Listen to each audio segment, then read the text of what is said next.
জুহাইরা তখন ডাক দিয়া বলে, তোমাদের যে লিডার আছে, তোমাদের যে সর্দার, নাম শুনেছি আখিরে জামানার পয়গাম্বার জনাবে মুহাম্মদুর রাসূলুল্লাহ সাল্লাল্লাহু আলাইহি ওয়াসাল্লাম, তার সাথে কি একটু কথা বলার সুযোগ করে দেওয়া যায় না নাকি?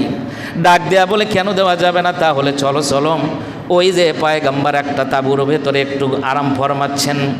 আমার ভাইয়েরা, যখন এই কথাটা বলা হলো, তাঁবুর দিকে যখন তিনি হাঁটি হাঁটি পা পা করে সাহাবাই কেরামের সঙ্গে জুহাইরা যখন চলতেছিলেন, ওই টাইমই তাবুকের প্রান্তরে জিবরাইল এসে নবীকে সালাম জানায়া বলে, ইয়া রাসূলুল্লাহ, ইয়া হাবিবাল্লাহ, ওই যে দেখুন তাঁবুর ভেতর থেকে তাকায়া দেখুন আপনার সাহাবীর সাথে একজন মহিলা আসতেছেন, তার আব্বা দুনিয়ার ভেতরে বেঁচে আছে, আপনি টেনশন করবেন না, চিন্তা করবেন না, ও যা যে কারণে আসতেছে আপনি বলবেন দিরহাম দেওয়া হবে, টাকা দেওয়া হবে।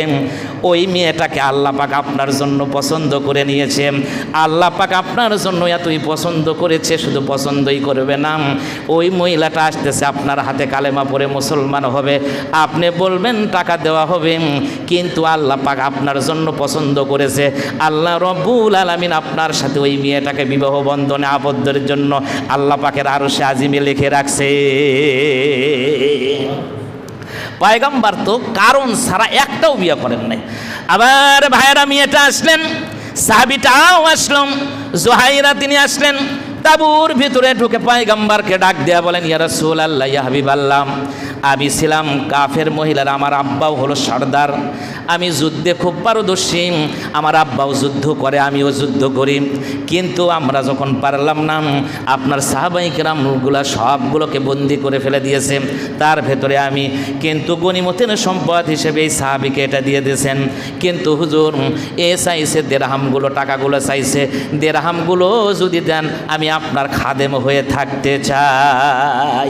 শুধু খাদেমই হব না পয়গম্বর, আপনি শুনুন, আপনার হাতে কালেমা পড়ে আমি মুসলমান হয়ে যাব, আর আপনি শুধু একটা কাজই করবেন, আপনার মন যা চায় তার সাথে আমাকে বিবাহ বন্ধনে আবদ্ধ করে দেন।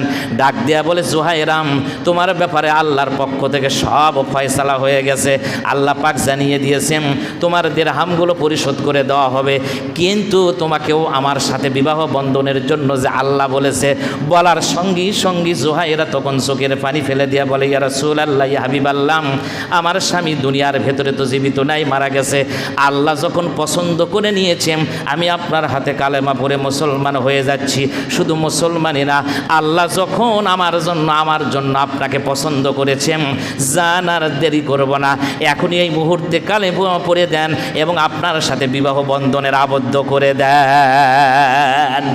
আবার ভাইয়েরা, বিয়ে হয়ে গেল, বিয়ে হওয়ার পরে আল্লাহ রাসূলের সংসার করতেছিলেন জুহাইরা রাদিয়াল্লাহু তাআলা আনহা। এমন সময় একদিন তিনি দেখতে পারলেন জায়নামাজের ভেতরে বসে বসে তিনি সব সময় তাসবিহগুলো তেলাওয়াত করে, নফল ইবাদত করে, নফল ইবাদতগুলো করে। ডাক দিয়া বলে, হুজুর, পয়গম্বর ডাক দিয়া বলে, জুহাইরা রে, এত বড় সব সময় তোমাকে দেখতেছি জায়নামাজের ভেতর থেকে ওঠাও না, তার কারণটা কি? এত নেকি তোমার কিসের দরকার পড়ে গেল? ডাক দিয়া বলে, হুজুর, আপনি না বলেছেন কোরআন শরীফের ভেতরে আল্লাহ বলেছেন, ক্বাদ আফলাহাল মুমিনুন, মুমিনরাই সফলতা লাভ করবে, যার কারণে জায়নামাজের ভেতর থেকে আমি উঠি না, সব সময় নামাজের জন্য আমি দাঁড়িয়ে যাই। আর ডাক দেয়া বলেন, পয়গম্বর তখন ডাক দেয়া বলে, জুহাইরা, যাও যাও, তোমাকে একটা দোয়া আমি শিখাইয়া দিব, একটা দোয়া যদি তুমি সকালবেলায় ফজরের নামাজ পড়ার পর যদি পড়ো, সারাদিন শুধু ফেরেশতারা তোমার জন্য সন্ধ্যা পর্যন্ত নেকি লিখতেই থাকবে। এ জুহাইরা, আবার মাগরিবের পর যদি তুমি একটা দোয়া পড়ো, সারা রাত ফজর পর্যন্ত ফেরেশতারা তোমার জন্য দোয়া লিখতেই থাকবে, তোমার জায়নামাজের ভিতরে বসে বসে নফল ইবাদতের দরকার হবে না। সেই দোয়াটা কি রে ভাইরা আমার? আল্লাহ রাসূল মুসলিম শরীফের ভেতরে বর্ণনায় আসছেন, আল্লাহ রাসূল তখন বললেন, আমার সাথে আপনারাও বলেন, তিনি বললেন, সুবহানাল্লাহি ওয়া বিহামদিহি, সুবহানাল্লাহি ওয়া বিহামদিহি আদাদা খালকিহি ওয়া রিদা নফসিহি ওয়া জিনাতা আরশিহি ওয়া মিদাদা কালিমাতি। এই দোয়া যদি কোনো আল্লাহর বান্দা ফজরের নামাজ পড়ার পরে আর মাগরিবের নামাজ পড়ার পরেই ফেরেশতারা দিন রাত 24 ঘন্টা তার জন্য লিখতেই থাকে। এত ছোট্ট একটা দোয়ার জন্য এত বড় ফজিলত।